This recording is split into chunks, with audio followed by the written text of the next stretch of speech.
kids, once again, it is time for another episode of the Bible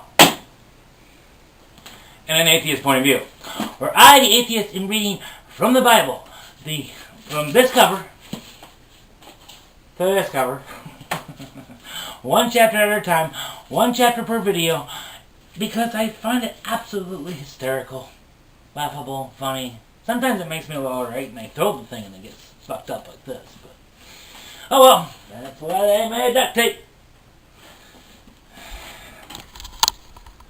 Yes, you get to watch. Alright, let's fix this fucking thing. Yeah, like duct tape would fix it. That's about as logical. It actually probably more helpful than prayers. Alright, we'll just put that fucker right there like so. Perfect. It doesn't have to be perfect, because the Bible is far from perfect. In fact, it's rather imperfect. So our duct tape should be somewhat matching. Oh shit! Motherfucker. Alright, we'll just have to tape it on the back like there. There we go. Alright. That'll work. And one more good strip. Ought to suffice. Yep. Fix the whole world with duct tape. Black duct tape even. Alright. There we go. Like so.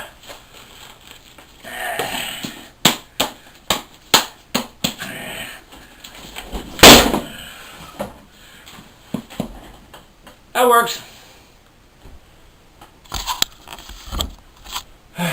Okay. Now, before I start to read this piece of shit, let's start the bumper music.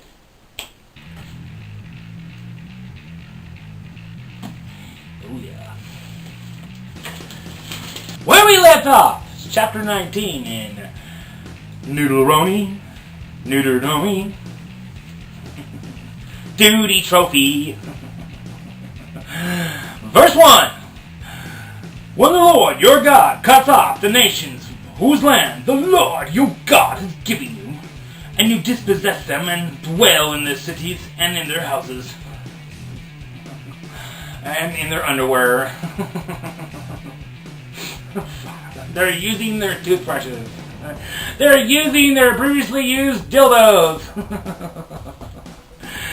Verse 2, you shall set apart 3 cities for yourselves in the land that the Lord your God is giving you to possess.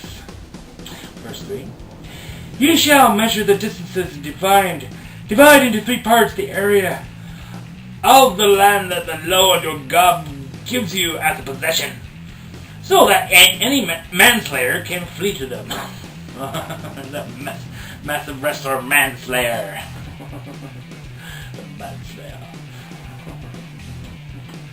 Verse 4, this is the provision for the manslayer, who by fleeing there may save his life, if anyone kills his neighbor unintentionally without having hated him in the past. What? I didn't mean to back you over with the car, Ralph. It was unintentional. After that, but shit.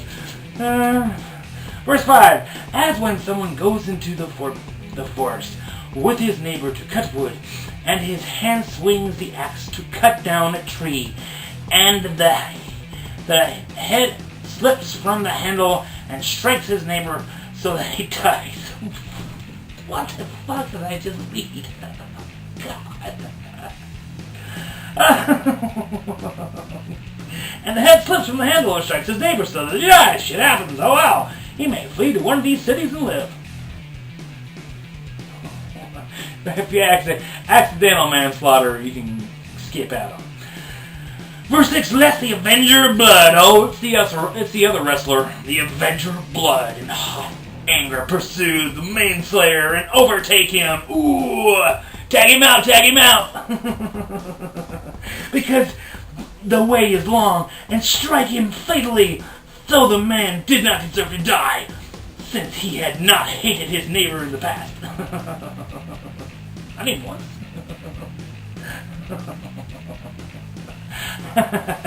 Verse 7, therefore, I command you, you shall set apart 3 cities. What? Okay. Verse 8, and if the Lord your God enlarges your territory. Hey, God, could you enlarge something else for me? As he has sworn to your fathers, and gives you all the land that he promised to give you to your fathers. Provided you are careful to keep all his commandments, which I command you today by loving the Lord your God, and by walking ever in his ways. Then you shall add 3 other cities to these 3. Exactly how do these cities stay well so communicated, I wonder, you know? I think cell phones were an option back then. Verse 10, lest innocent blood be shed in your land that the Lord your God is giving you for an inheritance. And so, the guilt of bloodshed be upon you. Verse 11, but if anyone hates his neighbor and lies in wait for him and attacks him and strikes him fatally, so that he dies and he flees into one of these 3 cities. Verse 12, then the elders of his city shall send and take him from there and hand him over to the avenger of blood. My money's on the avenger of blood. So that he may die. Verse 13, you shall not pity him, but you shall purge the guilt of innocent blood from Israel, so that it may be well with you. Verse 14, you shall not move your neighbor's landmark. Alright then. Which is the men of old have set in an inheritance that you will hold in the land that the Lord your God is giving you to possess. Verse 5, a single witness shall not suffice against a person for any crime, for any wrong in the connection with any of the offense that he has committed. Only on the evidence of 2 witnesses. This sounds like a repeated shit, don't you think? 2 witnesses of 3 witnesses shall a charge be established. If a malicious witness arises to accuse a person of wrongdoing, then both parties to the dispute shall appear before the Lord. Okay. He's there, I promise. He's there. You gotta feel it. Believe it. Really, he's right in front of you. Before the priests and the judges who are in office in those days. Verse 18, the judges shall inquire diligently. Do tell. And if the witness is a fake witness and has accused his brother falsely, then you shall do to him as he had meant to do his brother. What if he meant to sodomize his brother? I don't care, you're going to sodomize him. Alright.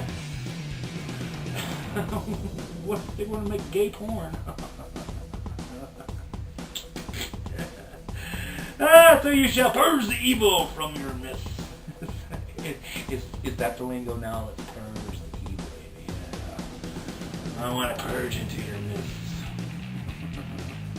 Verse 23, and the rest shall hear and fear, and shall never commit any such evil among you. Verse 21, your eye shall not pity. It shall be life for life, eye for eye, tooth for tooth, hand for hat, foot for foot, cock for cock, and all that shit. Well, kids, once again, this has been the Bible, and the Nick is. Thank you.